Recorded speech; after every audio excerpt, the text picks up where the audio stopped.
നമസ്കാരം, ഞാൻ ലാലുമലയിൽ. പുതിയ അധ്യയന വർഷം ആരംഭിക്കുന്നു. നമ്മുടെ സർക്കാർ പുതിയ തീരുമാനമെടുത്തിരിക്കുന്നു. ആദ്യം തുടങ്ങുന്ന 2 ആഴ്ച കുഞ്ഞുങ്ങൾക്ക് സന്മാർഗ പാഠാവലി നൽകുന്നുവെന്ന്.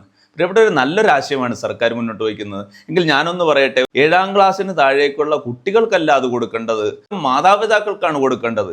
മാതാപിതാക്കളാണ് നിരന്തരം അവരെ പരിപാലിക്കുന്നത്. അതുകൊണ്ട് തന്നെ മക്കളെ എങ്ങനെ വളർത്തുമെന്ന് പഠിപ്പിക്കുക. ഒരു സാധാരണ ഒരു ബ്യൂട്ടീഷ്യൻ ആകണമെങ്കിൽ 2-3 മാസം പഠിക്കണം. നാളത്തെ വിശ്വപൗരന്മാരാകേണ്ട കുഞ്ഞുങ്ങളെ പരിശീലിപ്പിക്കേണ്ടത് എങ്ങനെയെന്ന് പഠിച്ചില്ലെങ്കിൽ വളമിടേണ്ടത് ചുവട്ടിലല്ലേ, കൊമ്പത്താണോ? നിങ്ങൾക്ക് ഏത് ദേശത്തും എവിടെയും ഇരുന്ന് അറ്റൻഡ് ചെയ്യാൻ കഴിയുന്ന രീതിയിൽ മെയ് 30-ാം തീയതി ഇന്ത്യൻ സമയം 7:30 മുതൽ 9 മണി വരെ വിങ്സ് അക്കാഡമി ഒരുക്കുന്ന ഓൺലൈൻ പാരന്റിംഗ് ക്ലാസ്സിലേക്ക് നിങ്ങളെ ക്ഷണിക്കുന്നു. ഭാവിയിൽ ദുഃഖിക്കാതിരിക്കാൻ താല്പര്യമുണ്ടെങ്കിൽ മക്കളെ എങ്ങനെ വളർത്താം എന്നതിന് ഒരു ഗൈഡൻസ് നൽകുന്ന ഒരു അതുല്യമായ പുസ്തകമാണ് വിത്തിനെ വൃക്ഷമാക്കുന്ന ചിന്തകൾ. ആ പുസ്തകം വേണ്ടവർ താഴെ കാണുന്ന വാട്സാപ്പ് നമ്പറിൽ ബന്ധപ്പെടുക. നന്ദി.